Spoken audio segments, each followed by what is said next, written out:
வருஷம் ஆயிடுச்சு. இந்த மாதிரி என்ன சார் இருக்குது? இல்ல 24 வயசானாலும் ரெஸ்ட் இல்லவே இல்லையா உங்க லைஃப்ல? ரெஸ்ட் இருக்காது.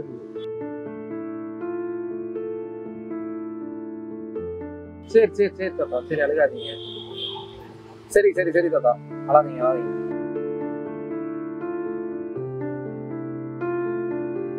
வணக்கம் தாத்தா. வணக்கம்பா. ஃபர்ஸ்ட் உங்க பேரு, நீங்க என்ன வேலை பாக்குறீங்கன்னு சொல்லிருங்க. என் பேர் நட்சத்திரம். நட்சத்திரம். ஹாய். வந்து ஆட்டோ ஓட்டுறேன். 73 ஆட்டோ ஓட்டுறேன். ஓகே. ஓட்டி 2010 ஆட்டோ விட்டுட்டேன். பிக்கர் அடிக்க முடியல, நடுமுத்து எலும்பு போகுது, அதை விட்டுட்டேன். அதுக்கப்புறம் சம்பாதிச்சுட்டு என் பிள்ளைங்களுக்கு பொண்ணுங்களுக்கு கல்யாணத்துக்கு எல்லாம் சொல்லி போனேன். எத்தனை பசங்க எத்தனை பொண்ணுங்க? 4 பொண்ணு 2 பையன். 4 பொண்ணு கல்யாணம் ஆயிடுச்சு. பையன் 2 வருஷம் கல்யாணம் ஆயிடுச்சு. ரைட்டு. ஒரு பையன் என் கூட இருக்கிறான், என் முறவங்க இருக்கிறா. அவங்க தான் சோறு ஆக்கி வந்து துணி வச்சுக்கிட்டு எல்லாம் செய்வாங்க. கரெக்ட். அப்போ நீங்க வீட்டுல இருக்கலாம்ல. இப்போ வீட்டுல ஆட்டோ தொழில விட்டீங்க. வருமானம் இல்ல, மாசம் 8,000 50,000 கொடுக்குறாங்க.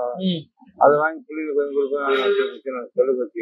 இப்போ ஆட்டோ ஓட்டுறதுக்கு முன்னாடி என்ன பண்றீங்க? ஆட்டோ ஓட்டுனா நான் கூலி வேலை செய்வேன். என்னென்ன வேலை செஞ்சிருக்கீங்க? இல்ல தாத்தா, நான் என்ன கேக்குறேன்னா, நீங்க இது வரைக்கும் என்னென்ன வேலை எல்லாம் செஞ்சிருக்கீங்கன்னு கேக்குறேன்.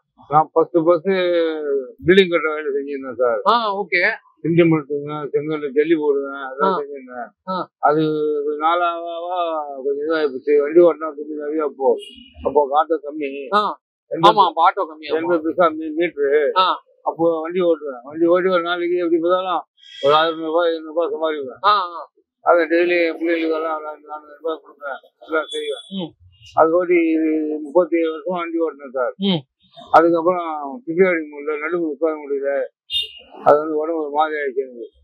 அது வந்து நான் பண்ணேன், சரி வாட்சி வேலைக்கு போகலாம் சொல்லி இந்த வேலைக்கு வந்தேன். இந்த வேலைக்கு வந்து 2012 வந்தேன். 2012 800 ரூபாய் சம்பளம் கொடுத்தாங்க, 8,000 ரூபாய். அப்புறம் 2 ரூபாய் கொடுத்தாங்க, 9,000 ரூபாய் கொடுக்குறாங்க. அது நான் கொஞ்சம் எத்தனையும் என் பிள்ளைங்க கொடுத்துருவேன். 2 மருமகள் தான் பிள்ளைங்க கொடுப்பேன். பெரிய பையன் குழந்தை 2 குழந்தை அவன் கஷ்டப்படுறான், அவன் போக முடியாது. கரெக்ட். அவங்க வீட்டுல அவங்க செட்டில் ஆயிட்டாங்க, அவங்க குடும்பத்தை அவங்க வேலை பார்ப்பாங்க. அதுதான் ரொம்ப கஷ்டமா இருக்கு. சரி சரி சரி தாத்தா, சரி அழுகாதீங்க. சரி சரி சரி தாத்தா, அழாதீங்க அழாதீங்க. வியாபாரம் இல்லை, வியாபாரம் இல்லை. நான் ஒண்டிதான். நான் சொல்றேன் பிள்ளைங்க நான் கேட்காதுங்க. அது வீட்டுல விருப்பம் இல்லை எனக்கு. அது பிள்ளைங்க 5 மணிக்கு கரெக்டா வச்சுட்டு உட்காந்துக்குவேன். 7 மணி இருப்பேன், 7 மணி வீட்டுக்கு போயிடுவேன். போயிட்டு வீட்டுல 8 மணி மட்டும் சாப்பிட்டு போட்டா சாப்பிட்டு தூங்கிட்டு காலைல எத்தனை மணிக்கு வருவீங்க? 5 மணிக்கு வருவேன் சார். திரும்ப 5 மணிக்கு வந்துருவீங்களா? உடம்பு ஒத்துழைக்காதா தாத்தா? இவ்வளவு வயசாயிடுச்சு உங்களுக்கு. என்ன சார் பண்றது? வழி இல்லை சார், வழி கிடையாது. இல்ல நீங்க சொல்றதெல்லாம் பார்த்தா சின்ன வயசுல இருந்து இப்ப வரைக்கும் நீங்க வந்து ஒரு ரெஸ்ட்ன்றது எடுத்ததே கிடையாது. இல்ல ஓடிட்டே தான் இருக்கீங்க. ரெஸ்டே கிடையாது. எப்ப ஹாஸ்பிட்டல் உடம்பு சரி 10 நாள் 3 நாளைக்கு அதுதான் ரெஸ்ட். சரி, நீங்க கொஞ்சம் எமோஷனலா இருக்கனால நான் கேக்குறேன். நட்சத்திரம்னு பேர் இருக்குல்ல, அது எப்படி வச்சாங்க வீட்டுல? ஏன்னா அந்த மாதிரி நாங்க பேர் நாங்க இது வரைக்கும் நான் கேள்விப்பட்டதே கிடையாது. எங்க ஊருக்கு வந்து அப்பா சொந்த இளவூர், திருவள்ளூர் தாண்டி. ஓகே. இளவூர். அப்போ வந்து எங்க அம்மா முழுவதும் இருக்கும்போது இப்போ நம்ம பஸ் ஆட்டோ எதுவும் கிடையாது. அப்ப என்ன பண்ணாங்க, கவுரு கட்டுக்கு பாருங்க, அந்த கவுரு கட்டில் கவுட்ல மேல போட்டு எங்க அம்மா தீர்வு வைக்கிறாங்க. 4 பேர் சேர்ந்து ஹாஸ்பிட்டலுக்கு ட்ரைனிங் கட்டி தீர்வு போகும்போது ஒரு முனிவர் வந்து வந்துக்கிறாரு. அந்த கமலம் வச்சுப்பாரு, முனிவர் கொம்பு வச்சு கமலம் வச்சுப்பாரு. அவர் தான் சொல்லிக்காரு, பையன் தான் போறோமா அவனுக்கு வால் நட்சத்திரம்னு பேர் வைங்க சொல்லி அமைச்சிருக்காரு. உங்க பேர் வால் நட்சத்திரம்? ஆமா, எங்க அப்பா நட்சத்திரம் பேர் வச்சாரு. Super super. அதோட பொண்ணு பையன் போட்டுட்டாங்க, அது பேர் வச்சாரு சார். அதான் சார், இதான் இப்படிதான் உங்க பேரு. சூப்பர் சூப்பர் தாத்தா. சார் புரியுது தாத்தா. இப்ப நீங்க சொன்னீங்கன்னா உங்களுக்கு 4 பசங்க, அதாவது 4 பொண்ணுங்க 2 பசங்க சொன்னீங்க. இவங்க எல்லாரையுமே வந்து நீங்க இப்போ வந்து லைஃப்ல செட்டில் பண்ணி விட்டீங்க. ஆமா. சோ இதுக்கு வந்து நீங்க வந்து மாசம் நீங்க சம்பாரிச்சீங்கன்னா செலவு மட்டும் பண்ணிட்டு இருந்தீங்கன்னா எவ்வளவு பண்ணிருக்க முடியாது? சேமிச்சீங்க இல்ல? கண்டிப்பா அதெல்லாம் சேமிச்சு ஒன்றும் பண்ண முடியாது. சேமிச்சதெல்லாம் கிடையாதா? அப்புறம் எப்படி தாத்தா 6 பேரையும் கல்யாணம் பண்ணி கொடுத்தீங்க? கம்மி, சவரம் கம்மி, 100 ரூபா வச்சு சவரம். அப்பெல்லாம் ஈஸியா இருந்தது. அரிசி விலை கம்மி, எல்லாமே கம்மி.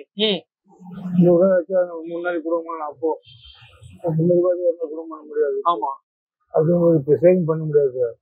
சம்பாதி செட்டப் பண்ணி போடுவேன். இப்ப நீங்க எப்படி காலைல இருந்து நைட் வரைக்கும் 3 வேளையும் சாப்பிட்டுறீங்களா? காலைல 2 இட்லி சாப்பிடுவேன், சாப்பாடு தம்பிக்கிறாங்க, நைட் 2 தோசை கொடுப்பாங்க, அது சாப்பிடுவேன் சார். அதுதான் போய் சாப்பிட்டு தூங்கிட்டு. இப்ப வேற ஏதாவது கஷ்டங்கள் இருக்காதா உங்களுக்கு? 74 வயசு ஆயிடுச்சு, இந்த மாதிரி என்ன சார் இருக்குது? இல்ல 74 வயசானாலும் ரெஸ்ட் இல்லவே இல்லையா உங்க லைஃப்ல? ரெஸ்ட் இருக்காது. இது மட்டும் செய்யலாம், முடியாகவும் திட்டினாக்கா அதுதான், அதோட போயிதான். புரியுது. அதான் இப்ப பாத்தீங்கன்னா எங்க மாதிரி பசங்க எல்லாம் இப்போ ஒரு 30-40 வயசு தாண்டிட்டாலே அதுக்கு மேல வேலை செய்ய முடியாது, போதும் அப்படின்ற மாதிரி மனநிலையில வந்துடுறாங்க. என்ன கேட்டா, அந்த காலத்துல ஊதியால வந்த கிடையாது, நிலத்துல வந்த பயிர், அது வச்சு நல்ல வெயிட், நல்ல ஸ்ட்ராங் உடம்பு, கால வச்சு நல்லா சாப்பாடு. அப்பெல்லாம் உடம்பு நோயெல்லாம் வராது. மருந்து போட்டு அதை போட்டு இதை போட்டு அது என்னத்த சொன்னா அது வலு இருக்கும். அதான் சின்ன ஓட்ட கொஞ்சம் ஓடுவேன், நல்லா அதான் செய்வேன். இப்ப அதெல்லாம் முடிய மாட்டேங்குது. இப்பெல்லாம் முடியும், நடக்க முடியல. கரையில இருந்து காய்ச்சல போய் முடியல. இப்ப சைக்கிள் தான் ஓட்டினேன், சைக்கிள் தான் ஓட்டினேன். சைக்கிளா? இப்போ சும்மா நடந்து வர மாட்டேன், கொஞ்ச நாள் அதுக்கப்புறம் சைக்கிள் போடுவேன். Right right right. அவ்வளவுதான் அவ்வளவுதான். சரி, ரொம்ப நன்றி தாத்தா.